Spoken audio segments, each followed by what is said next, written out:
Selamat malam. Pemilihan presiden masih 2,5 tahun lagi, tapi suhu politik sudah menghangat. Pembicaraan soal Pilpres 2024 semakin menarik seiring munculnya nama-nama potensial di berbagai lembaga survei. Selain itu, ada juga deklarasi sejumlah relawan yang mendukung calon kuat mereka untuk maju nyapres. Meski belum resmi diusung partai, tapi sejumlah tokoh merasa perlu menambah popularitas. Inilah Rosi, tebar pesona demi nyapres.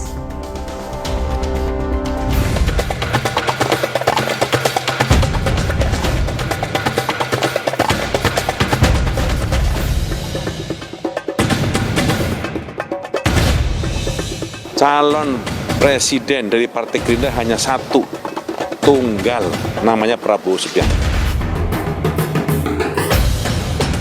Nggak usah GR kalau di PDI Perjuangan. Maka kalau tradisi itu di partai semua orang sadar kok. Apa kata Bu Mega? Itu aja. Nanti kalau misalnya Ganjar tidak mendapat tempat di partainya, ada Golkar terbuka. Kan Pak Erlangga tidak mungkin maju sendiri, pasti ada wakil. Jelang 2024, saya ada dua pilihan. Meneruskan gubernur, hak politik saya masih ada, atau kalau memang takdirnya ada kesempatan di kontestasi nasional, ya tidak akan saya tolak juga. Presiden memang mempersilahkan kepada para menterinya untuk memoles diri. Nah, cara memoles diri terbaik buat seorang menteri adalah meningkatkan kinerjanya sebagai anggota kabinet.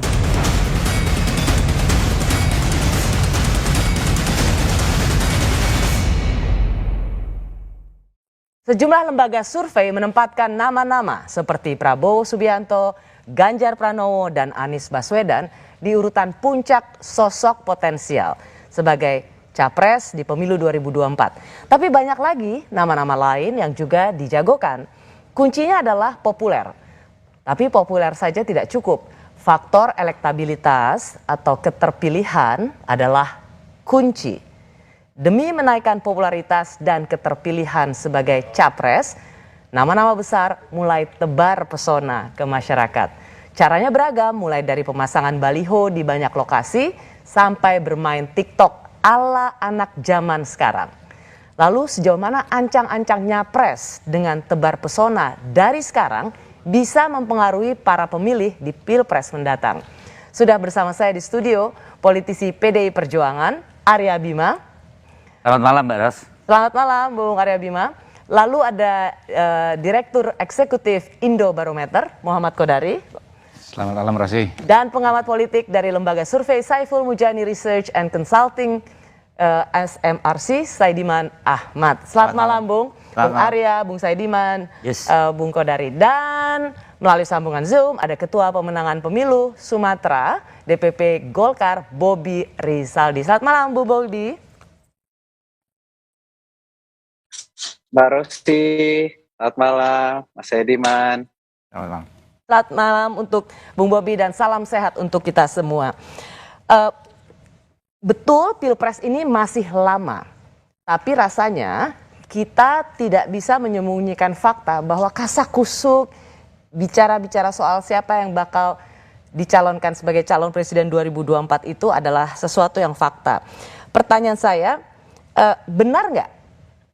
Bung Saidiman dulu, bahwa banyak nama-nama besar sekarang sudah ambil ancang-ancang supaya dilirik sebagai capres di 2024. Iya betul, saya kira itu konsekuensi dari tiadanya incumbent salah satunya yang kemudian kita tahu bahwa yang muncul ke permukaan sebagai nama-nama yang disebut sebagai calon atau bakal calon presiden itu adalah nama-nama baru sebetulnya dalam pertarungan.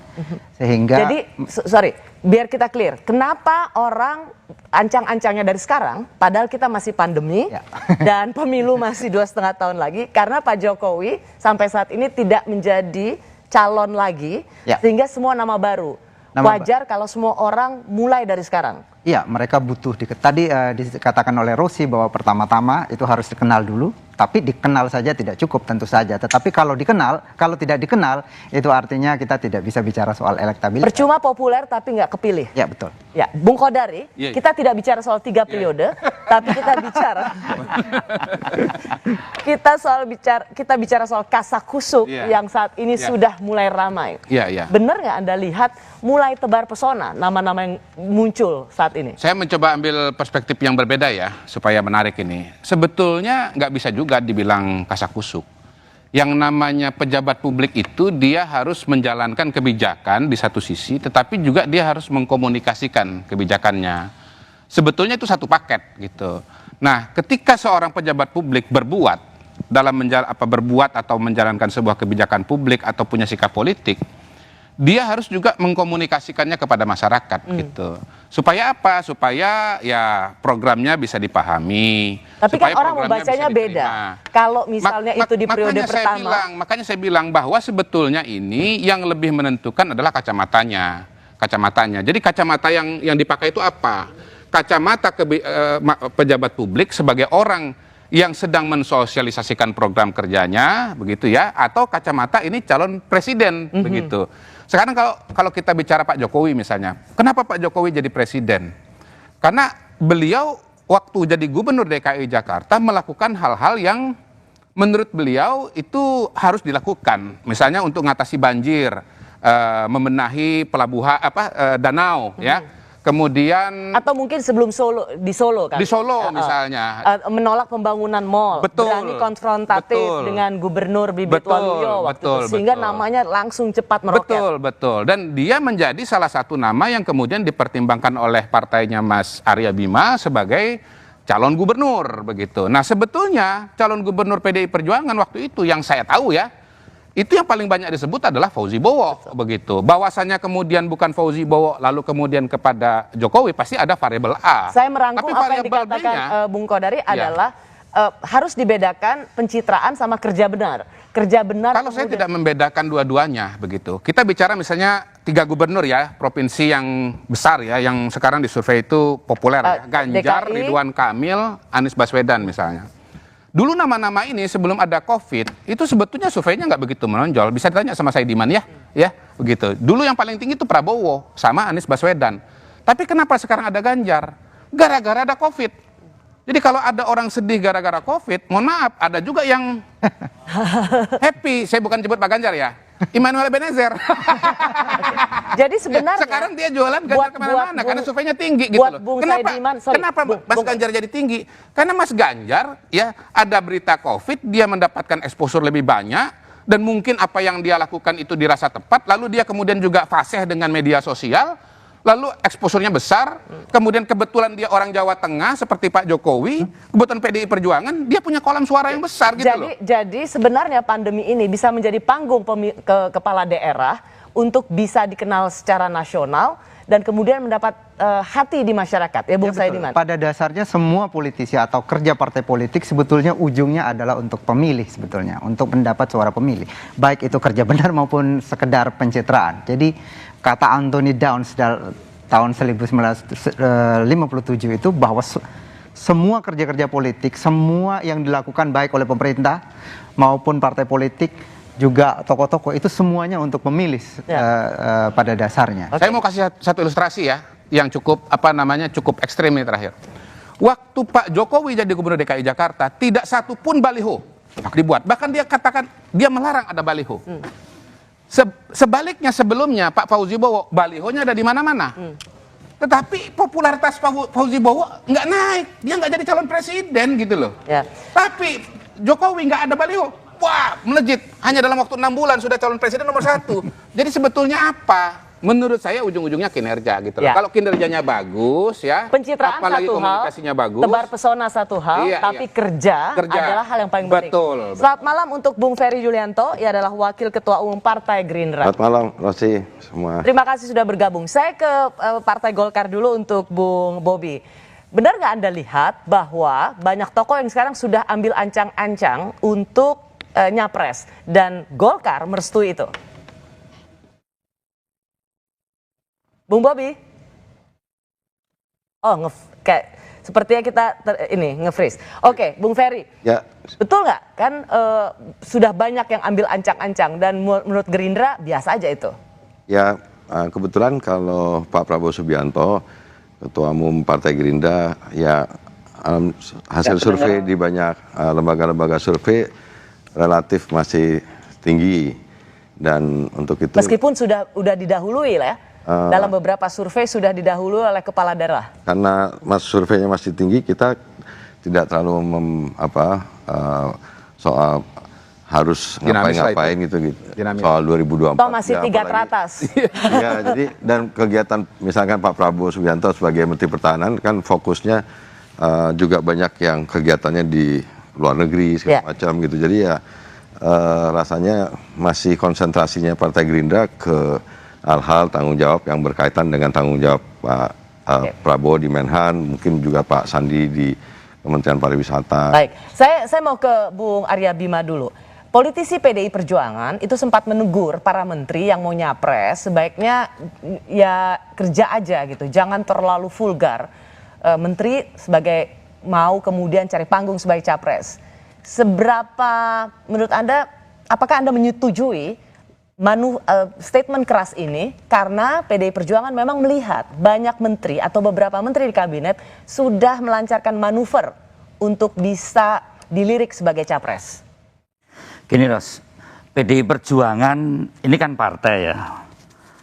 Beda dengan Kang Kodari sebagai lembaga survei. Kita tetap hargai survei dengan tingkat popularitas, dan popularitas itu ditempuh cara dengan apa yang kamu sebut mendebar pesona. Nah gini, partai pengusung Pak Jokowi beserta partai lainnya, dan Pak Jokowi ini menang sebagai presiden 9 April 2019. Kami pun partai menang, ya di DPR kita mayoritas. Dari dan oleh rakyat itu 9 April, Ros. Oke. Demokrasi kan dari rakyat, oleh rakyat. Untuk rakyatnya itu 5 tahun, Ros. Kalau 5 tahun ini Partai PDI Perjuangan gagal mengawal Pak Jokowi, dan Pak Jokowi gagal menyelesaikan tugasnya, ini tingkat elektabilitas, tingkat kepercayaan publik ini jeblok. Oke. Dan itu kita akan menuai. Ya. Kita akan menuai Jadi kalau hasil para kekalahan menteri itu. tidak menjalankan visi presiden, pada gilirannya Pak Jokowi yang akan rugi, dan itu juga akan merugikan PDI Perjuangan. Yang paling Pasti dapat ke itu. kami, atau sebaliknya. Nah, disinilah kadang cara berpikir kita mengenai capres mencapres itu bagian kepercayaan elektoral. Kalau kami berhasil menyelesaikan yang 3 tahun ini, masih 3 tahun. Untuk rakyat kemarin 2 tahun itu kena pandemi 1,5 tahun. Nah, yang 3 tahun inilah instruksi Ibu Megawati kepada seluruh jajaran kader kita yang di eksekutif, di legislatif maupun di struktural, mengawal pemerintahan Jokowi untuk 3 tahun ini supaya program-programnya selesai, khususnya recovery ekonomi pasca pandemi COVID. Artinya, Kenapa, Bung Arya, begini, selain kita artinya akan mendapatkan- jangan ada menteri yang curi panggung hanya sekedar Nanti untuk akan tebar disodor. pesona ke 2024. Pada saat kita mendapatkan tingkat kepercayaan karena keberhasilan 5 tahun yang untuk rakyat, mau tidak mau capres yang kita usung pun akan mendapatkan dampak elektoral, gitu. Nah, bagaimana supaya ini tercapai? Himbauan kepada menteri untuk konsentrasi pada tugas pokoknya ini Jadi penting. valid ya kalau misalnya ada politisi PDI Perjuangan mengatakan bahwa jangan cari panggung, ayo kerja aja, menteri jangan. Monggo Itu cari adalah panggung. memang pernyataan partai ya. Ya, saya tidak tahu persis, tapi monggo cari panggung, saya pribadi aja. Inherent di dalam menyukseskan Jokowi, pemerintahan Jokowi. Yang paling fatal Bukan hanya untuk cari panggung, meninggalkan tugas pokok. Ini kerja bareng sebagai kabinet Dan saja. Belum tentu menurut selesai. Bung Arya Bima ada itu di kabinet. Kabinet. Ya. Saya melihat kecenderungan sangat mungkin kalau tidak ditegur akan lebih mengedepankan aspek popularitas untuk capresannya, melalaikan tugas utamanya. Baik. Kalau itu, jadi saya akan jeda, tapi saya akan ambil kalimat dari Bung Arya Bima. Itu sangat mungkin diambil oleh orang per orang di kabinet, para menterinya Pak Jokowi. Termasuk menteri dari PDI loh ya. Untuk mencari panggung sendiri ya, bukan untuk menyukseskan program kerja Presiden Jokowi. Saya tidak anti mencari panggung, tapi inherentnya saja. Utamanya adalah tugas menyelesaikan pekerjaan sebagai menteri, pembantu presiden, bukan pengen jadi presiden loh. Menteri bukan calon presiden. Ya. Jadi yang saya dukung adalah dia sebagai pembantu presiden, bukan calon presiden. Pertanyaannya adalah bagaimana jika menteri itu memang diberikan blessing oleh presiden untuk testing the water sebagai calon presiden. Kami kembali sesaat lagi. Menarik. Terima kasih Anda masih di Rosi. Tebar pesona demi nyapres. Itulah tema Rosi malam ini. Meski pemilu presiden masih lama, tapi kasak-kusuk politik tentang siapa nama yang potensial sudah ramai. Bagaimana membaca gerak-gerik politik pencitraan para tokoh dan seperti apa membaca selera pemilih. Malam hari ini saya bersama Bung Arya Bima, ia adalah politisi PD Perjuangan, dan Bung Ferry Yulianto, Waketum Partai Gerindra. Ada Bung Saidiman Ahmad dari SMRC dan Muhammad Kodari dari Indobarometer, serta Bung Bobi Rizaldi dari Partai Golkar. Saya ke Bung Bobi dulu. Waktu itu dimulai oleh politisi PD Perjuangan yang mengatakan menteri-menteri itu jangan cari panggung untuk nyapres. Itu diaminkan juga oleh Partai Nasdem supaya menteri-menteri ini jangan fokusnya 2024 tapi bantu Presiden Jokowi. Langsung sontak waktu itu Golkar yang menjawab bahwa Pak Erlangga bekerja dan ia tidak ada soal nyapres. Kenapa Golkar yang merasa tersinggung dan seolah-olah itu ditujukan pada Pak Erlangga? Saya rasa langsung saja Mbak Rosi ya, tidak ada yang tersinggung bahwa sebenarnya apa yang dilakukan itu sebenarnya hal yang biasa-biasa dan sudah dilakukan ketua umum Partai Golkar sebelumnya. Karena memang tugas utamanya sebuah partai adalah kerja-kerja elektoral. Betul, tapi maksud pertanyaan saya adalah kenapa yang bereaksi pertama adalah Partai Golkar seolah-olah itu ditembak untuk ketua umum Partai Golkar, padahal kan tidak nyebut Partai Golkar. Kenapa Golkar yang langsung merasa baper? Rasanya sih bukan baper ya, tetapi juga ingin memastikan bahwa jangan sampai ada anggapan Partai Golkar itu mencari panggung. Karena kalau dilihat dari apa yang sudah dilakukan kerja-kerja elektoral tersebut, itu kan tidak ada, betul yang disampaikan tadi oleh Mas Arya Bima, tidak menggunakan fasilitas negara, tidak ada klaim-klaim. Lantas paling utama adalah ya itu seperti yang kalau misalkan dilihat di ruang publik itu kan sepertinya biasa-biasa saja. Setiap partai akan melakukan hal yang sama. Kebetulan saja ketua Partai Golkar ini adalah seorang menteri. Jadi rawan dipolitisir sehingga ungkapan rekan-rekan itu saya rasa bukannya baper. Tapi lebih ini mendudukan persoalan bahwa apa yang dilakukan oleh Ketua Umum Partai Golkar yang sebagai Menko Perekonomian itu menjalankan tugas seperti biasa, bukan cari panggung untuk 2024. Betul. Meskipun memang Golkar sampai saat ini, meskipun Golkar sampai saat ini bisa dibilang menetapkan pilihannya capres Partai Golkar dari Partai Golkar adalah ketua umumnya yaitu Pak Erlangga, betul? Betul, karena itu suatu keputusan Munas kita. Ya. Jadi kalau misalkan yang tadi disampaikan Mas Arya juga, kita kan berbeda. Kalau partai itu ya pasti ingin mencapreskan kader partainya. Kita kan bukannya mencari cabutan-cabutan atau siapa yang ada di dalam bursa. Tidak, kita akan mengajukan kader sendiri sama seperti saya rasa partai-partai lainnya. Ya, wajar kalau masing-masing partai menjagokan ketua umumnya menjadi calon presiden dan kalau itu ada di kabinet ya itu juga sangat wajar. Bung Saidiman, menurut Anda apa yang dilakukan oleh para menteri sekarang, misalnya kita katakan jangan dari PDIP diaminkan oleh Nasdem, para menteri ini jangan sibuk cari panggung untuk nyapres. Itu memang ambisi mereka satu persatu, orang per orang yang ingin cari panggung, atau memang dapat blessing atau diizinkan dalam tanda kutip oleh Presiden Jokowi? Tadi benar kata Mas Bima ya bahwa apa yang dilakukan bukan hanya partai-partai tetapi tokoh-tokoh yang kini ramai disebut itu memang idealnya mereka kalau mau nyapres itu menggunakan posisi dia dengan menunjukkan kinerja. Tapi yang dilakukan sekarang ini adalah di luar itu. Saya kira ada banyak hal-hal yang tidak substantif yang dilakukan oleh mereka. Saya kira itu persoalannya. Kalau para menteri, jadi saya garis besarkan dulu bahwa para menteri itu sering mengambil panggung yang bukan pekerjaannya demi hanya untuk populer. Itu yang bermasalah. Tapi kalau mereka meniatkan, misalnya mereka punya tujuan untuk nyapres dengan cara menunjukkan kinerja semaksimal mungkin mungkin sah-sah saja. Saya kira itu yang harus dilakukan oleh seorang politisi. Jadi berkampanye dengan cara bekerja. Kenapa saya tanyakan ini? Karena dari Partai Gerindra, Sekjen Muzani mengatakan bahwa apa yang dilakukan oleh para menteri untuk testing the water-nya Pres ini itu atas seizin Presiden Jokowi. Benar nggak, Bung Yuli? Saya rasa pernyataan itu kan waktu doorstop ya.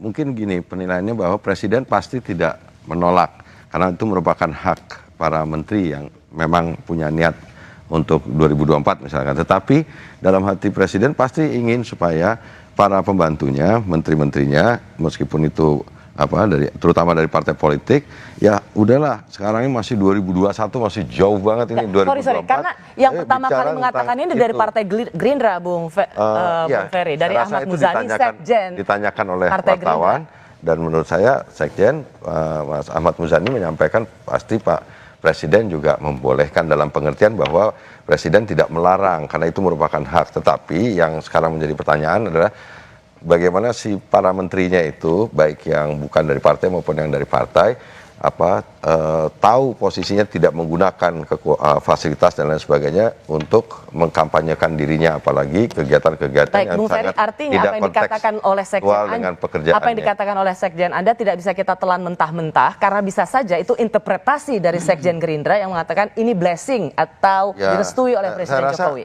Yang mungkin Pak Presiden pasti tidak melarang, pasti itu. Tapi kemudian ya sampai merestui? Presiden menurut saya ya enggak. Karena menurut saya fokus Presiden dan pemerintahan ini sekarang masih sangat berat di dalam negeri. Ada soal ekonomi, pandemi, mau ada G20 di Bali. Fokus pikiran Presiden dan pemerintahan ini untuk itu. Oke, Bung Hodari. Yang nggak tahu diri itu yang nggak ngerti ada masalah besar, rakyatnya lagi susah, ada menteri, terus masih kampanye. Menurut Anda ada yang nggak tahu diri? Ada banyak. Contohnya ya bisa kita lihat di ATM kita tuh. Dan ada beberapa juga yang menggunakan misalkan kegiatan acara menggunakan nama pribadi dengan sponsor-sponsor yang segala macam. Itu kan yang tadi disampaikan itu nggak kontekstual dan cenderung menggunakan fasilitas untuk kampanye diri, bukan untuk kegiatan utamanya sebagai menteri. Itu. Tapi kalau misalnya ada menteri mengkampanyekan program kementeriannya, wajar aja dong, Bung Hodari. Saya ingin mendapatkan bagaimana bacaan Anda. Apakah keberanian para menteri dalam mempopulerkan dirinya itu memang inisiatif sendiri atau dia sur karena Presiden memberikan tiket padanya? Saya kira kita harus analisa satu persatu ya. Misalnya Pak Erlangga Hartarto. Beliau ini kan ketua Partai Golkar. Seperti dijelaskan oleh Mas Bobi tadi, Partai Golkar pengen menang. Nah, partai itu bisa menang kalau punya tokoh yang populer. Tapi waktu Jadi itu saya ada billboardnya tulisannya 2024. Saya melihat bahwa Pak Erlangga ini diperintah oleh partainya, begitu. Kalau kasusnya Partai Gerindra atau Pak Prabowo, kalau ada orang mempersoalkan Pak Prabowo maju calon presiden, orang itu nggak tahu sejarah. Pak Prabowo itu udah nyapres berusaha jadi calon presiden dari tahun 2004 yang lalu, bahkan 2003 ikut konvensi Partai Golkar. Bahkan saya berani mengatakan Gerindra itu didirikan untuk Pak Prabowo calon presiden, begitu loh. Jadi kalau mengatakan Pak Prabowo, Anda jangan nyapres karena menteri. Saya bilang Anda gila. Saya berani kata Anda gila. Saya bela Pak Prabowo, gitu loh. Jadi balik lagi. Karena memang dasarnya gini loh, sejak awal ingin jadi presiden. Calon presiden kita itu pertama datang dari mana? Menteri dan juga dari kepala daerah gitu loh. Mas Arya Bima kenapa kritis menteri nanti beda dengan agenda? Saya kira beliau trauma 2024. Karena? Kok trauma 2024? Sorry, 2004. Mohon maaf. Trauma 2004 saking lamanya gitu ya. Jadi trauma apa? Trauma inisial 3 huruf kan? Yang kemudian punya agenda berbeda. Atau misalnya menjelang 2019, mohon maaf, ada Panglima TNI mengeluarkan isu komunis.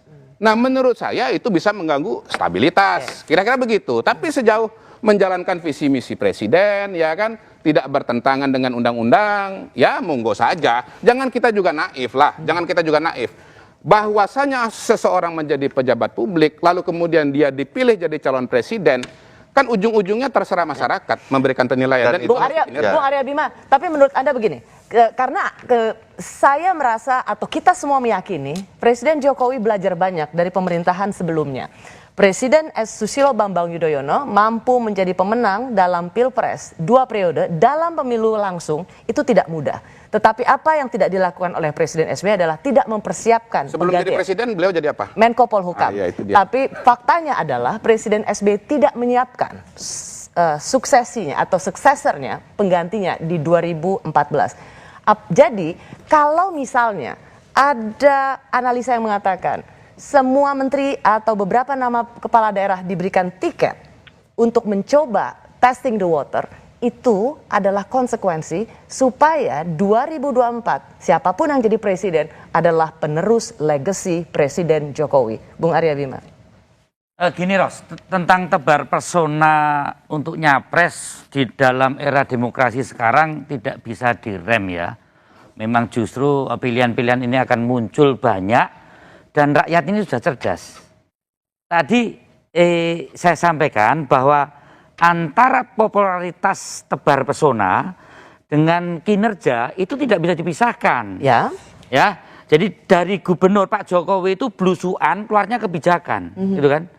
Sehingga dia tidak hanya dia tidak hanya populis, tapi ada yang dipopulerkan dengan kinerjanya. Ya. Nah, yang saya maksudkan di sini, yang saya tentang tadi. Ini tebar persona, ini cari popularitasnya, tidak interkoneksitas dengan kinerja yang saat ini tidak hanya butuh kerja yang biasa-biasa untuk pasca recovery pandemi ini. Jadi apa yang dimaksudkan oleh Pak Jokowi, saya kira konteks dan kontennya ya kayak Pak Jokowi itu. Cari pesona, tapi juga dalam konteks dia turun ke bawah, blusukan, keluarnya kebijakan. Tapi poin pertanyaan saya pada bagian ini adalah apakah mereka yang secara terbuka betul-betul berusaha untuk memperkenalkan diri mereka, terutama di sosial media, itu mereka memang mendapat restu dari Presiden Jokowi supaya ada penerus dari kepemimpinan di 2024. Pertanyaan saya adalah apakah Anda juga meyakini hal yang sama? Bahwa Presiden Jokowi memang merestui masing-masing nama ini untuk testing the water atau cek ombak? Enggak, Presiden Jokowi diusung Partai PDI Perjuangan dengan visi, misi, kebijakan, program, kegiatan ya. Dalam fondasi 5 tahun ke 10 tahun, yang 1 tahun kena COVID. Jadi nggak salah maksud saya. Kalau dia mempersiapkan diri. Pertanyaan saya adalah apakah Anda juga meyakini hal yang sama bahwa ini semua sama-sama dikasih yuk jalan aja. Tapi ayo, jangan salah interpretasi bahwa seorang presiden ingin visi misi kinerjanya itu akan berlanjut di periode berikutnya, hal yang biasa. Itu satu hal Bung Arya Bima. Tapi yang saya ingin tanyakan adalah apakah Anda juga melihat bahwa ini siapapun yang lagi rame nih berkampanye melalui sosial media itu sebenarnya direstui atau dikasih jalan atau ya ayo tiket masing-masing. Saya ingin lihat. Saya mungkin ya. Pasti tidak mungkin tidak seorang Presiden Jokowi tidak tahu ya.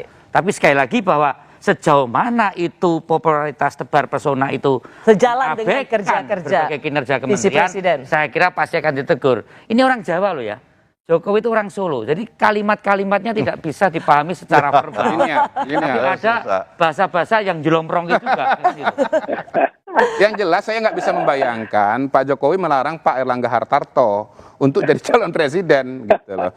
Bisa keluar Partai Golkar dari koalisi ini, dan begitu Golkar keluar dari koalisi ini maka stabilitas politiknya akan terganggu. Tahan dulu di situ. Tadi sudah dikatakan bahwa yang diinginkan adalah bagaimana mencontoh kerja-kerja Presiden Jokowi. Tapi pertanyaannya adalah, apakah dengan copy paste atau mencontoh apa yang dilakukan oleh Presiden Jokowi itu rakyat udah nggak cocok lagi. Bisa menjadi faktor yang kuat? Kita sedang mencari presiden baru atau yang ditarik popularitas dengan kinerja fungsionalnya ini. Oke, biar kita lanjutkan di bagian berikutnya. Tapi pertanyaan saya adalah, apakah kita mencari presiden baru atau kita mencari presiden KW? Kami kembali sesaat lagi. Terima kasih, Anda masih di Rosi. Tebar pesona demi nyapres, itulah tema Rosi malam ini. Benar, pemilu presiden masih di 2024 nanti. Tapi jangan lupa, tahun 2023 sudah harus ada nama-nama yang didaftarkan di KPU. Artinya, 1 tahun ke depan jadi waktu penting bagi nama-nama besar untuk makin populer dan tingkat keterpilihannya makin tinggi. Di bagian awal, kita bicara soal bagaimana meneruskan atau mensukseskan kerja-kerja Presiden Jokowi. Tapi kemudian banyak sekali tokoh yang mencoba meng-copy paste atau meniru gaya Presiden Jokowi. Pertanyaan saya adalah, Apakah memang penting faktor Jokowi wannabe atau ingin seperti Presiden Jokowi itu penting sekali? Silakan. Silakan siapa nih? Saya kira kadang-kadang orang keliru ya menganggap bahwa dengan meniru Jokowi itu yang ditiru adalah gayanya ya, belusukan, gaya bicara dan seterusnya. Bagaimana ia berkomunikasi dengan publik. Mungkin itu satu hal penting, tapi yang terpenting di balik itu sebetulnya adalah kinerja.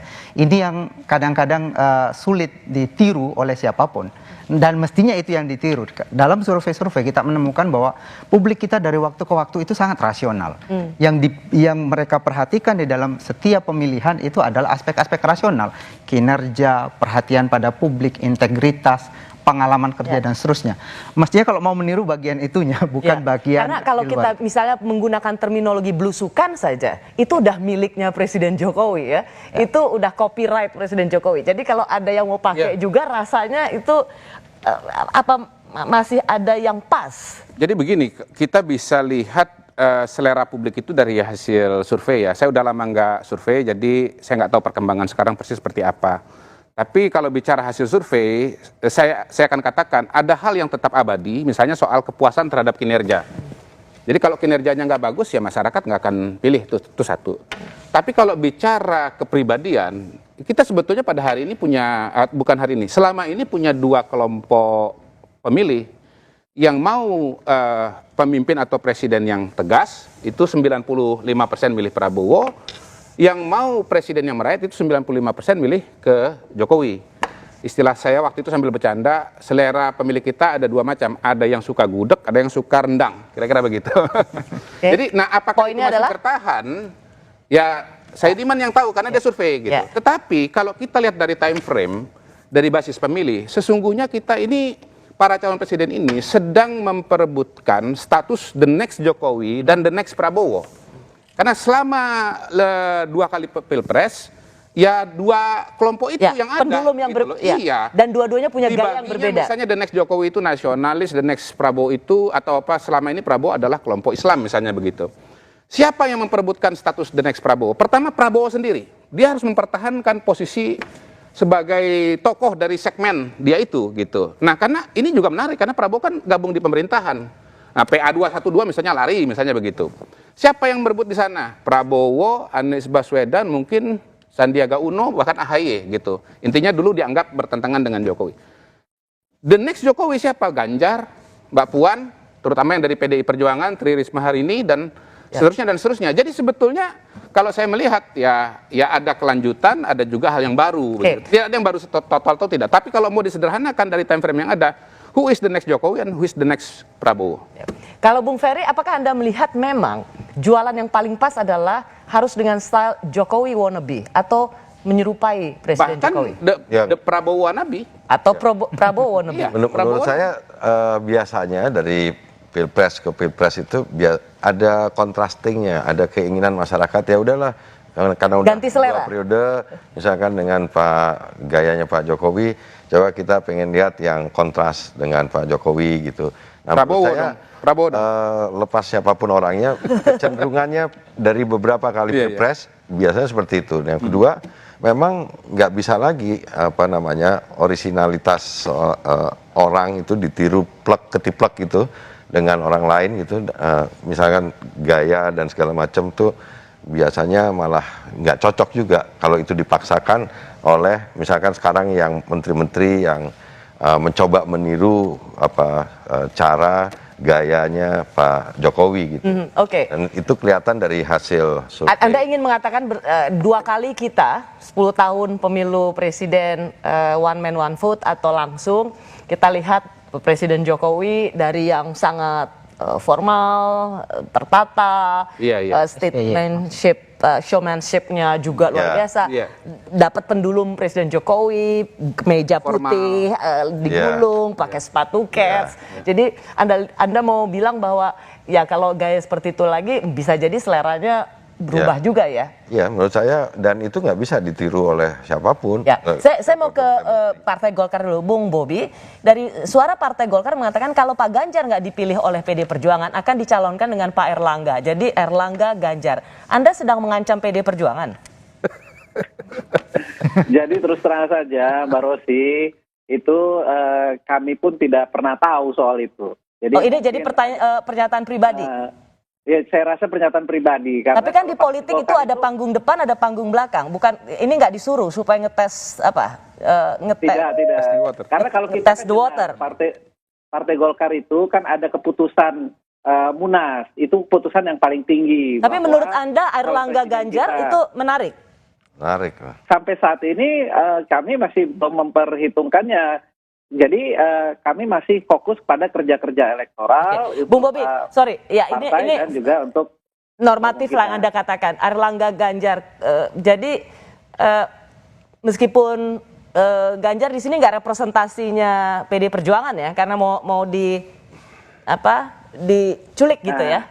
Nah gini bedanya Mbak Rosi, kalau tadi disampaikan sama teman-teman dari ahli kan berbeda dengan kita yang partai. Kalau partai itu kan selama Pak Ganjar masih punya KTA-nya PDIP dan Pak Airlangga masih punya KTA-nya Partai Golkar, kita masing-masing kan terikat pada doktrin partai masing-masing. Jadi kita tidak bisa mengatakan bahwa Pak Ganjar itu bukan PDIP, tidak bisa. Karena sampai sekarang saya yakin Mas Arya Bima telepon, KTA-nya masih laku nggak? Pasti rasa masih berlaku. Kalau saya malah teorinya malah Anies Airlangga nanti. Jadi saya begini, kita bicara calon presiden wakil Kok bisa presiden Anies Airlangga? Ya, kita bicara calon presiden wakil presiden itu bicara dua hal, bukan cuma popularitas tapi juga kursi gitu. Nah, antara dua hal ini kalau kita bicara formula yang benar gitu ya, itu nomor satu popularitas dulu, bukan jumlah kursi. Buat apa kursi Anda banyak tapi Anda nggak populer? Pasti kalah gitu loh. Artinya cuma 3 nama, Ya, Pak Prabowo, Ganjar, dan Anies. Betul. Nah, yang kedua, kalau saya melihat bukan pernyataan Pak Nurdin Halid, saya melihat pertemuan-pertemuan Golkar dengan Nasdem, misalnya gitu. Ada rencana mau ya katakanlah konvensi bersama gitu. Konvensi bersama ini kalau dari kacamata saya cari calon presiden, saya dengar cari calon presiden. Berarti wakilnya siapa? Airlangga. Nah, calon presiden kalau ada konvensi itu pasti Anies. Pak Prabowo nggak mungkin ikut, udah punya partai sendiri. Ganjar nggak mungkin ikut. Kenapa? Nanti dibilang meninggalkan banteng. Nah, berarti celeng dong, gitu. Yang ikut nanti itu pasti Anies. Kalau Anies sudah ikut, yang menang pasti Anies. Jadi nanti Anies dengan Airlangga, taruhan. Anies dan Airlangga. Anies RI1, Pak Airlangga RI2. Betul. Nasdem dengan Golkar. Nasdem dengan Golkar. Kalau konvensi terjadi, ada keputusan Munas. Kalau keputusan Munasnya itu dilanggar, itu wah bahaya itu. Ya, keputusan Munas kan bisa direvisi, Bung Bobi. Adalah calon presiden. Bu Arya Bima, selama ini ada relawan Ganjar, ada partai-partai Golkar lah, yang mengatakan kalau Ganjar nggak di PDIP akan diambil Golkar. Anda merasa nggak ada tekanan pada PD Perjuangan dalam hal ini pada Ibu Megawati untuk bilang Ganjar ya, kalau nggak Ganjar kami ambil loh. Ini cyborg supaya memaksa Ganjar menjadi capres PD Perjuangan, kalau nggak diculik oleh partai lain. Nah, PDI Perjuangan terkait dengan Pilpres itu kan sudah 4 kali pemilu dan 2 kali pemilihan langsung ya, 2 kali kita kalah atau dikalahkan, 2 kali kita menang. Dan hal yang terkait dengan partai itu sangat berkomitmen untuk mengikuti seluruh tahapan-tahapan yang ada. Nah, mengenai hal yang terkait dengan capres-mencapres saat ini seperti saya katakan dari awal, apa ya menang calon PDI Perjuangan ini, ya kan? Siapapun calonnya, kalau pemerintahan sekarang ini gagal dengan persoalan. Ya make sense, itu valid sih. Kunci utama kita seharusnya di situ. Nah, kawan-kawan relawan siapapun yang mengusung kader partai PDI Perjuangan dengan instrumennya Kang Kodari dan pengawat politik itu tentu instrumen yang perlu didengar, dilihat. Bung Arya Bima begini, saya ingin melengkapi pertanyaan saya begini. Betul bahwa pemerintahan ini harus disukseskan karena efeknya atau positifnya itu akan ke PD Perjuangan. Tapi kan tetap saja one man one vote, satu orang memilih satu nama. Kalau calon PD Perjuangannya sendiri tidak memiliki tingkat keterpilihan yang tinggi, sia-sia seluruh pekerjaan PD Perjuangan selama 10 tahun. Tahapan-tahapan itu gini, Pak Jokowi 2014 itu dicalonkan 4 bulan sebelum pencoblosan loh. Kita menang. Ya. Maksud saya begini. Oh, Anda ingin mengatakan maka yang sekarang udah kebelet jadi capres jangan terlalu percaya diri ya, karena Pak Jokowi aja 4 bulan sebelumnya pres ya. Ya, persoalan beban PDI Perjuangan dan Pak Jokowi ini adalah harus selesai dan harus tuntas dan harus berhasil. Ya. Ini berdampak elektoral terhadap kita, ini menarik termasuk berdampak terhadap calon yang akan kita usung. Ini menarik. Apa yang dikatakan Mu Arya Bima ini menarik karena apa? Kita sudah ngomongin capres dengan tingkat elektabilitas, tapi belajar dari termasuk Pak Kalau SBY. misalnya diputuskan sekarang oleh Ibu Mega, apa menjamin pemerintahan ini sukses dan PDI akan mendapatkan elektoral sesuai dengan survei-survei yang sekarang ini ada? Saat ini PDI leading. Ya kan, leading menang. Betul, Bung Arya, ini saya justru ingin menguatkan apa yang ingin Anda katakan. Karena belajar dari 2 kali pemilu presiden, waktu kita lihat 2004, Presiden SBY juga muncul tiba-tiba sebagai Menko Polhukam yang kemudian membentuk Partai Demokrat dan kemudian Demokratnya belum menjadi pemenang pemilu, tapi seorang Presiden SBY memenangkan pemilu presiden, mengalahkan incumbent waktu itu. Sebentar, 2014 capresnya juga Pak Jokowi 4 bulan sebelum pemilu. Artinya kita punya tradisi, yang ini saya katakan sebenarnya menguatkan pernyataan Anda, kita punya tradisi politik, capres itu muncul belakangan. Betul. Jadi yang sekarang sedang muncul, hati-hati juga ya, jangan-jangan mati sebelum, jangan-jangan itu tidak ada arti bagi PDI Perjuangan, terutama Ibu Ketua Umum gitu. Ya. Dan bahwa ada dinamika, ada berbagai tim relawan-relawan, kita anggap itu sebagai instrumen yang biasa-biasa. Itu semua berlaku kecuali bagi Prabowo dan Gerindra, udah pasti. Karena ini taruhan. Tapi rakyat sekarang juga melihat ya, Mbak Rosi ya, bahwa kinerja dengan yang sekarang tebar pesona ini memang sebaiknya dihubungkan dengan prestasi. Jadi kalau sekarang rakyatnya lagi butuh penanganan segala macam, kok tiba-tiba partainya nyalonin terus tebar pesona, itu juga memang dirasakan oleh rakyat ini nggak etis, berempati, kurang etis. Sebenarnya kita tutup bagian ini, kita akan lanjutkan lain. Sah-sah saja ingin mempopulerkan diri, tetapi hati-hati, kita punya tradisi 2 kali pemilu, capres yang terpilih itu muncul di tikungan akhir. Kami kembali saat lagi. Anda masih di Rosi Tebar Pesona demi Nyapres, tema Rosi malam hari ini. Bapak-bapak sekalian, betul tidak mudah untuk mencapreskan, yaitu harus partai pemenang pemilu legislatif 20%. Tepuk tangan untuk PD Perjuangan, satu-satunya partai yang bisa mencalonkan capres dan cawapresnya sendiri. Tapi pertanyaan saya ke Bung Saidiman, ini tiket super premium yang bisa melenggang tanpa beban, tanpa perhitungan, atau justru sebenarnya yang sudah punya tiket premium saja harus tetap cari teman?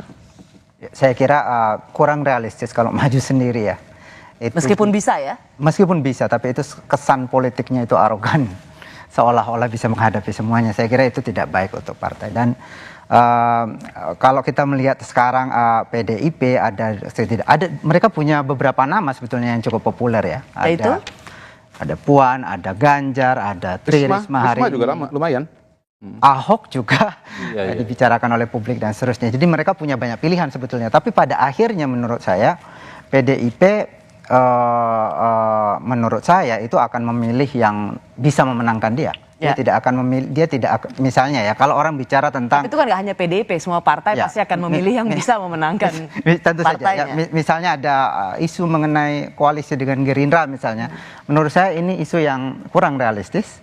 Di satu sisi kalau yang jadi presiden Ibu Puan misalnya, mungkin Prabowo tidak akan rela. Harusnya itu sebenarnya dalam kalkulasi politik sangat realistis. PD Perjuangan adalah pemenang pemilu, jadi kalau misalnya presidennya adalah dari PD Perjuangan, ya siapapun calon yang dipilih PD Perjuangan, dialah capresnya. Gerindra ya cawapres dong. Perilaku politik massa kita tidak begitu cara logikanya. Yang dipilih oleh massa itu adalah calon presidennya, bukan wakilnya. Kalau Anda mengatakan calon presidennya dari PDIP Mbak Puan?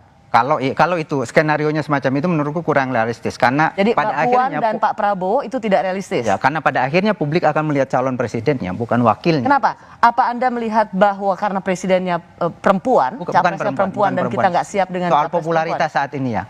Kalau kita melihat popularitas saat ini, Mbak Puan dibanding dengan Prabowo misalnya masih cukup jauh. Jadi yang realistis adalah memunculkan calon yang lebih populer sebagai presiden dan pendukungnya adalah cawapres. Yaitu menurut Anda? Tapi kalau dibalik misalnya Pak Prabowo yang jadi presiden dan Puan menjadi wakil presiden, itu juga tidak realistis.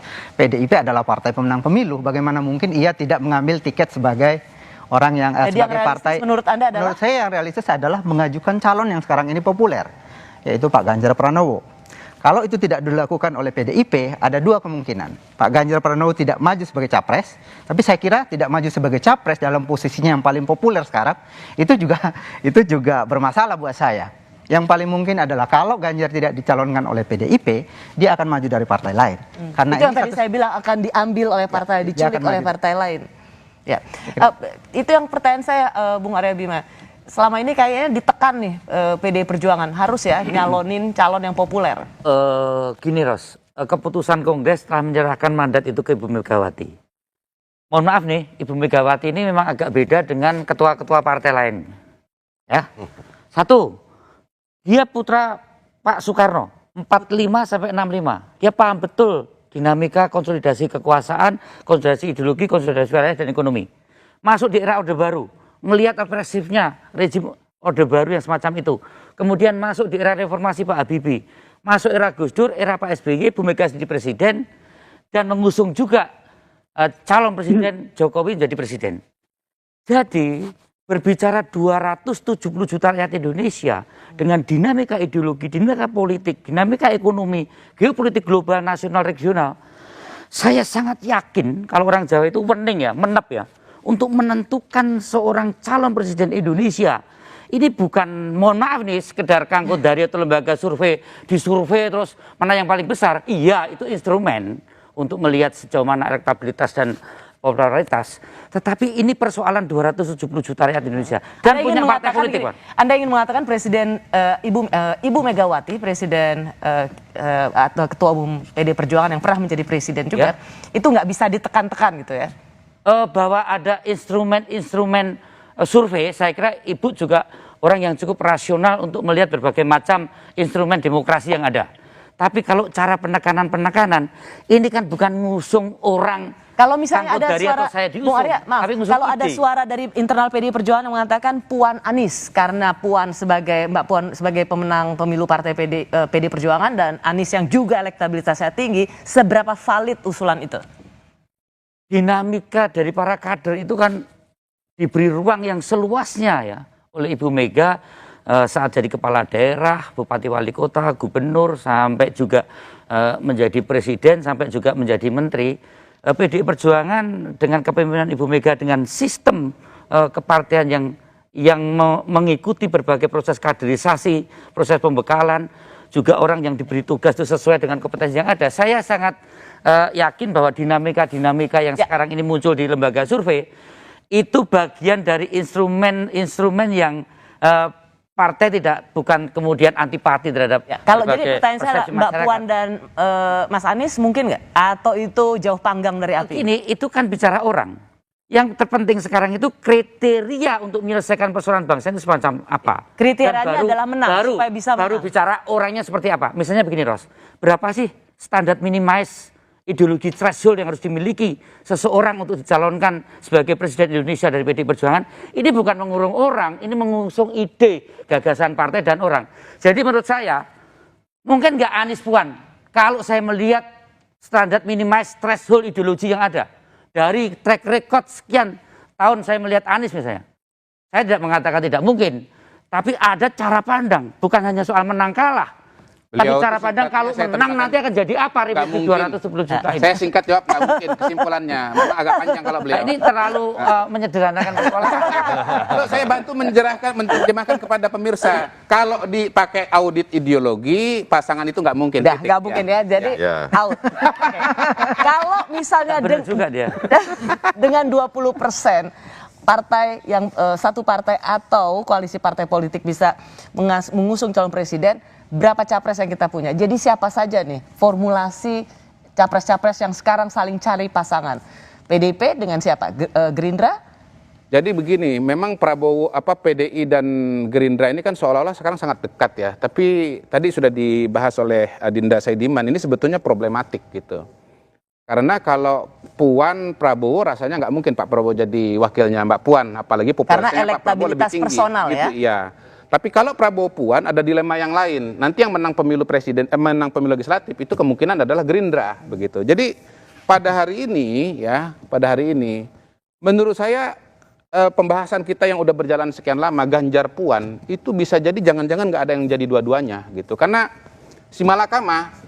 Ganjar dengan Puan, ya paling tidak yang kita baca di media udah terlanjur tempur dengan sangat kuat. Sehingga kemudian ada banteng, celeng, mana yang celeng, mana yang banteng, ini juga kemudian perdebatan. Anda tadi mengatakan justru akhirnya kalau Mas Ganjar dan Mbak Puan kecewa. Mau mencalonkan Mbak Puan, nanti menang apa enggak, kan begitu. Jadi ini semua menurut saya dilematis. Jangan-jangan nanti muncul calon ketiga, bukan Ganjar, bukan Puan. Bung Saidiman? Saya kira memang pertama setidaknya ada 3 lah kelompok yang saya kira potensial untuk maju, yaitu dari PDIP, kemungkinan besar Ganjar, kemudian dari kelompok Prabowo, mungkin di sana bisa menarik PKS, PAN, dan seterusnya, itu Prabowo sebagai capres. Kemudian ada kelompok ketiga sebetulnya yang potensial, yaitu tadi kelompok Golkar, Nasdem, atau mungkin juga Demokrat bergabung ke sana kalau mereka tidak untuk dapat komunikasi dengan oposisi, misalnya kelompok Prabowo. Dan capresnya di kelompok ini bisa jadi Ganjar kalau Ganjar tidak diterima di PDIP sebetulnya. Datang ke sana, dan saya kira bukan Golkar yang bisa menerima, tapi Demokrat. Demokrat ini punya karakter yang agak berbeda dengan Golkar dan Nasdem. Nasdem dan Golkar itu kuat. Tapi ingat saya nggak cukup Nasdem dengan Demokrat itu nggak cukup 20%. Ya, problemnya. Mereka punya karakter yang berbeda ya dengan Demokrat. Mereka partai yang egaliter, cukup egaliter, dan kekuatannya pada elit-elit lokal. Tetapi Demokrat dari awal didirikan itu kekuatannya pada tokoh nasional, figur nasional. Dan untuk mengembalikan kejayaan Demokrat menurut saya, mereka butuh figur sepopuler SBY dulu. Dan saya kira Ganjar potensial untuk itu kalau PDIP tidak mencalonkan dia. Oke, saya ke Bung Bobi dulu untuk Golkar. Kalau misalnya Golkar sesuai dengan hasil Munas Pak Erlangga, apakah itu artinya masih bisa satu perahu dengan PD Perjuangan atau mau lari sendiri? Jadi begini Mbak Rosi, tadi betul semua tadi yang sudah disampaikan bahwa kalau pasangan itu kan bukan hanya soal kursi, tetapi harus ada kesamaan visi juga. Kalau enggak nanti kan gado-gado juga. Kalau ini dulu presiden dari mantan menteri, presiden dari pimpinan daerah, mungkin besok ini adalah kontes capres itu dari lembaga legislatif lah yang pernah di situ. Jadi kan ada 2 tuh. Jadi kan ini baru. Nah, oleh karenanya paling utama adalah kesamaan visi. Karena kalau tidak konsep pembangunan dan juga basis elektoral konstituennya itu juga akan bingung nanti. Kan kita sudah lihat ini baru pertama kalinya ada calon presiden dari kontestan lain bergabung menjadi menteri di bawah Bapak Presiden Jokowi. Ini kan hampir dipuji seluruh dunia. Dan ini belum melihat bagaimana nanti kalau misalkan Mas Kodari nanti mensurvei. Misalkan ada yang satu, dia surveinya tinggi, yaitu satu karena dia masih pakai bajunya, masih punya KTA-nya Mas Arya Bima. Kalau dia tidak punya KTA itu dan dia buka baju itu, apakah masih seperti pilihan itu? Karena dia ngetopnya di daerah stronghold seperti tersebut. Sama juga ada yang tokoh karena dia netral, dia masih belum berpartai. Tetapi kalau dia sudah masuk warna di situ, apakah dia mempunyai kekuatan stronghold di daerah elektoralnya? Jadi variabelnya ini masih sangat tinggi sekali, tapi ada kesamaan. Ya, Bung Bobi, izinkan saya mencoba menerjemahkan apa yang Anda katakan. Misalnya memang mau melamar Mas Ganjar begitu. Mas Ganjar itu kuat karena PDI Perjuangannya. Jangan-jangan kalau diambil oleh Golkar, KTA-nya udah bukan PDI Perjuangan, malah nggak terlalu populer lagi, gitu ya? Ya, intinya, atau yang tidak partai politik, kalau dikasih jaket politik, belum tentu dikasih jaket partai politik, belum tentu juga semoncer itu. Ya? Kata Mas Ferry tadi, setiap periode ada masanya, dan mungkin besok masanya sudah berbeda. Kalau lamarannya sekarang itu mantunya masih 3 tahun lagi. Cateringnya semua udah naik semua. Sekarang saya mau masuk. Kita sudah bisa bicara soal capres. PD Perjuangan, bagaimanapun juga 3 partai papan atas itu adalah PD Perjuangan, Golkar, dan Gerindra. Betul. Jadi simpulnya ada di 3 mereka untuk mengajak koalisi perkawanan di perkawinan politik 2024. Pertanyaan saya, kita masih punya waktu nggak untuk bagian ini? Oh, masih ada 3 menit lagi. Pertanyaan saya adalah seberapa menariknya mengambil cawapres atau mengusung capres-capres non-politik. Kita punya nama seperti Pak Erick Thohir, kita punya nama seperti Pak Anies Baswedan yang juga nggak punya partai politik, kita punya nama Ridwan Kamil. Bahkan kita punya nama yang kemudian diusung yaitu Panglima TNI yang baru diangkat yaitu Andika Perkasa. Menurut Anda, apakah nama-nama ini akan menjadi calon-calon petarung yang diperhitungkan, Bung Saidiman? Saya kira memang di dalam politik kita kadang-kadang orang melupakan satu ceruk yang sangat besar, yaitu ceruk teknokratis ya, yang mengusung aspek kinerja itu untuk menarik pemilih. Saya kira pemilih kita lebih fokus ke sana, tapi ini jarang dibahas oleh orang. Nah, menurut saya calon-calon yang ada sekarang itu di luar dari ceruk itu sebetulnya. Mereka lebih banyak bicara soal katakanlah politik aliran, dia di kanan, di kiri atau di tengah dan seterusnya. Dia mewakili aspek-aspek demografis itu. Nah, menurut saya sorry ya, kenapa Bung Bobi? Ada satu nih calon teknokrat. Hah? Iya, betul. Tadi katanya belum ada calon teknokrat, ini udah ada. Jadi partai. Menurut saya posisi wakil presiden dengan nama-nama calon presiden sekarang yang lebih pada politik aliran itu mestinya diwakili oleh kubu teknokratis itu. Kubu-kubu yang atau tokoh-tokoh yang selama ini populer karena kinerja dan punya visi yang jelas mengenai kebijakan publik. Oke, kenapa Anda menyebut nama Panglima TNI yang baru saja dilantik? Ya karena memang ya seperti saya bilang tadi, kalau kita bicara calon presiden maka dia perlu panggung gitu ya. Dan salah satu panggung yang besar megah itu adalah Panglima TNI, dan kita sudah punya presiden sebelumnya bagaimana misalnya Pak Gatot juga berusaha tampil sebagai calon presiden walaupun pada tahun 2019 gagal ya. Artinya begini, surveinya itu terlalu kecil sehingga kemudian tidak ada partai politik yang mau melirik ya, karena sudah menghitung bahwa kalau ya mendukung dia nanti akan kalah begitu. Jadi ya paling tidak media juga banyak memberitakan Pak Andika, walaupun Pak Andika punya kendala misalnya masa jabatan yang hanya relatif pendek misalnya begitu. Karena itu memang Pak Andika itu sebetulnya kalau kita bicara calon pada hari ini sebetulnya agak sulit untuk punya ruang berkembang ya begitu. Dan karena itulah buat saya ya tetap bicara kepala daerah dan menteri. Bahkan sebetulnya setelah eranya Pak SBY sudah terjadi pergeseran paradigma bahwa calon presiden itu adalah gubernur, dan gubernur itu pun cuma 4 saja. DKI, Jawa Barat, Jawa Tengah, Jawa Timur begitu. Saya kira pola ini belum berubah gitu ya, belum berubah kecuali tadi memang menteri yang notabene sudah pernah calon presiden sebelumnya seperti Pak Prabowo begitu. Belum ada yang terang-terangan menyatakan diri siap maju pencapresan, tapi sudah bermunculan dukungan dari para relawan. Kami kembali sesaat lagi. Kita sudah berada di bagian terakhir, tebar pesona demi nyapres.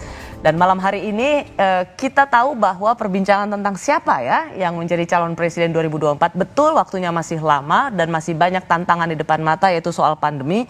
Tapi rasanya bukan sesuatu yang mengada-ngada kalau perbincangan soal nama-nama untuk 2024 itu sudah menjadi perbincangan sehari-hari.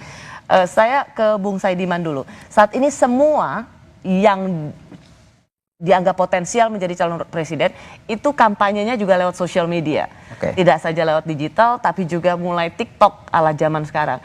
Apakah ini langkah yang diapresiasi karena 2024 lebih dari 50% pemilih kita adalah millennials, generasi Y, X, Z, atau sesuatu yang menurut Anda nggak ada mutunya?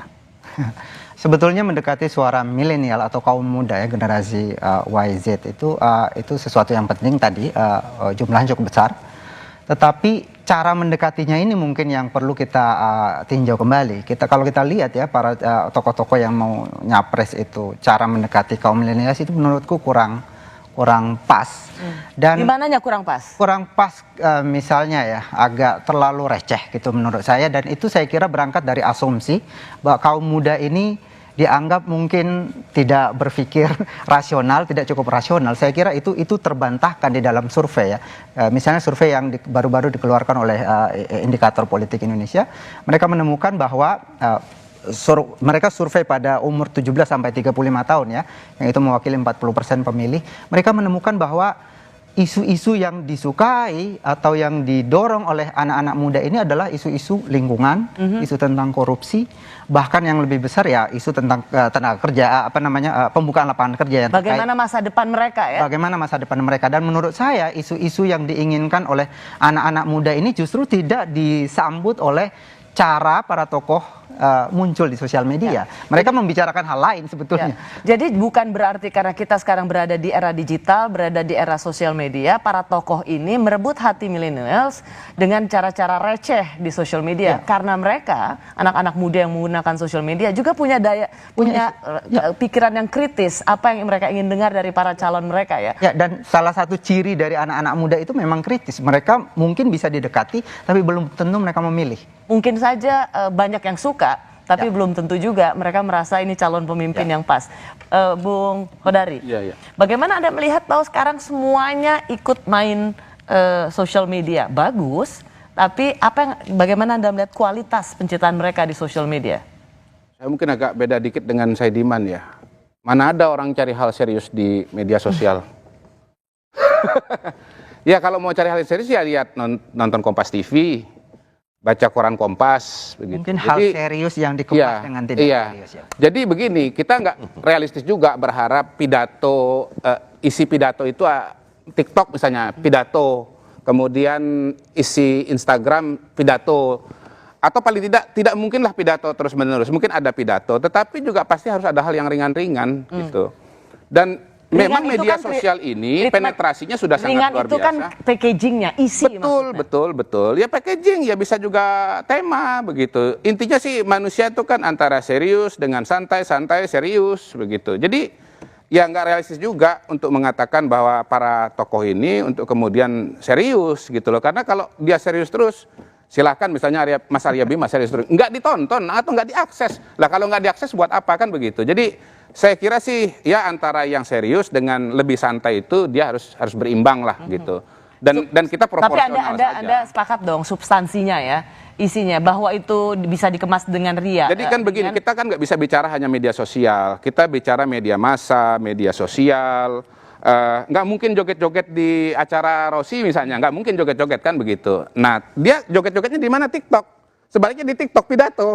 Apaan sih ini orang, kira-kira begitu. Jadi sesuai dengan platformnya, ya kontennya juga menyesuaikan. Dan pada hari ini, ya karena penetrasi media sosial itu sudah sangat luas, ya itu menjadi salah satu cara. Masuk, ya partai politik pun masuk. Pak Prabowo itu termasuk sedikit sekali penampilan di sosial media. Apakah ini? Kalau waktu podcast dengan Deddy Kobuse contohnya ya. Oh meledak itu Pak Prabowo dengan sangat di luar dugaan bisa santai, bisa lo gue dan itu kan viewersnya langsung ngehits dan masyarakat bisa melihat tampilan dan ini kalau misalnya yang lain Prabowo tampil dengan sesantai itu di acara TV nggak bisa. Ya saya rasa memang di YouTube dia bisa. Sosial media juga memberikan ruang yang lain. Iya, betul. Orang itu bisa mengekspresikan lebih santai, lebih panjang waktunya, kemudian ya terbukti itu kemarin Pak Prabowo di podcastnya Deddy Kobuse itu viewersnya jutaan. Jadi pertanyaannya apakah Pak Prabowo cukup pede? Yang lain kan pada bikin akun sendiri, punya sosial media. Apakah Pak Prabowo tidak merasa perlu melawan itu? Muncul dengan TikTok? Pak Prabowo kan tidak dalam posisi punya persoalan untuk meningkatkan. Jadi benar. Itu terjadi kepada yang masih punya persoalan dengan bagaimana meningkatkan soal popularitas dan elektabilitas, sehingga Pak Prabowo lebih rileks sekarang, kelihatan fokus sekali dengan tugas dan tanggung jawabnya sebagai Menteri Pertahanan. Oke, kok Anda bisa bilang mentok karena memang cenderung turun? Memang karena tingkat pengenaan Pak Prabowo itu sudah paling tinggi di antara para calon yang lain, 97% gitu. Tapi itu bukan berarti beliau tidak masuk ke media sosial. Ya, menurut saya justru beliau harus tetap masuk ke media sosial.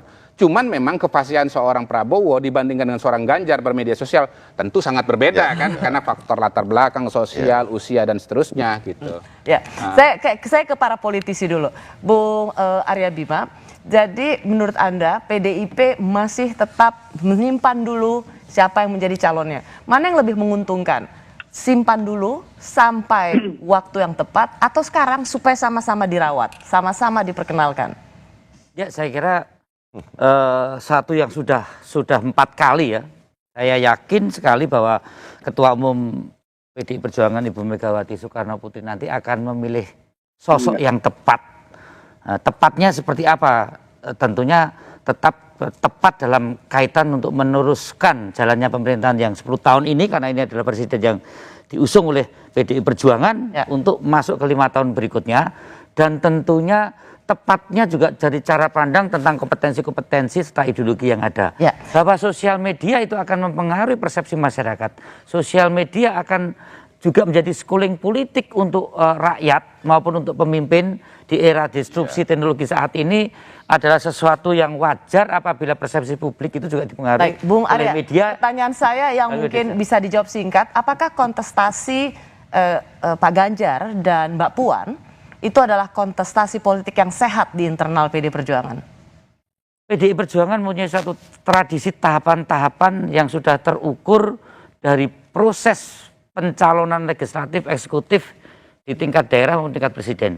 Dan dalam hal konteks kontestasi saat ini, kalau itu dianggap kontestasi, saya melihat memang yang terlalu besar-besarkan itu adalah kawan-kawan yang memang sudah berkeinginan secepat mungkin untuk mendapatkan salah satu kandidatnya dari PDI Perjuangan. Tapi ingat Ros ya, ini adalah pilpres yang beda.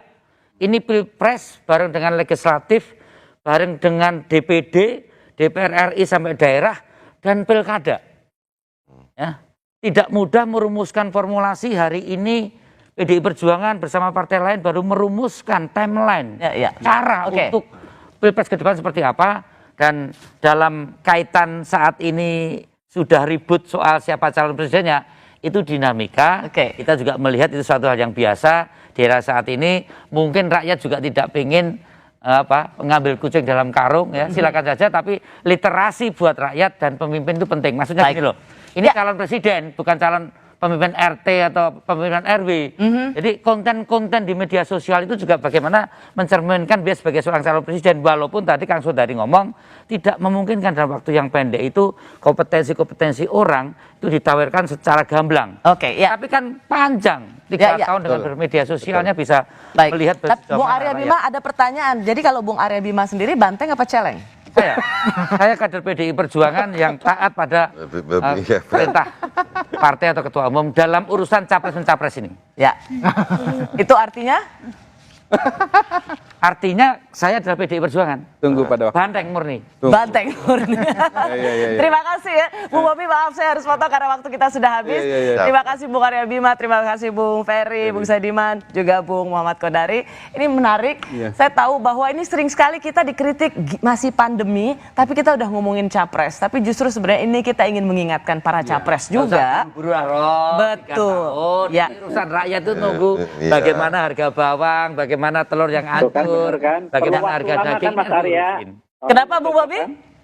Perlu waktu lama kan untuk memperkenalkan calon presiden, jadi jangan tiba-tiba. Nah, cocok berarti kan?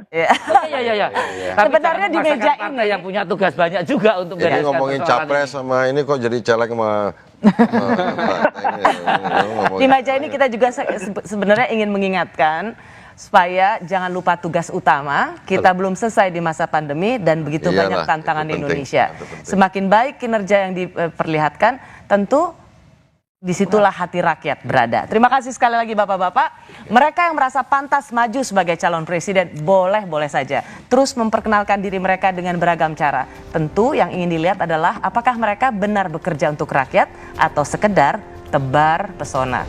Semakin banyak nama baik muncul sebagai calon pemimpin adalah baik untuk kita semua. Terima kasih sudah menyaksikan Rosi. Tetaplah di Kompas TV, independen terpercaya.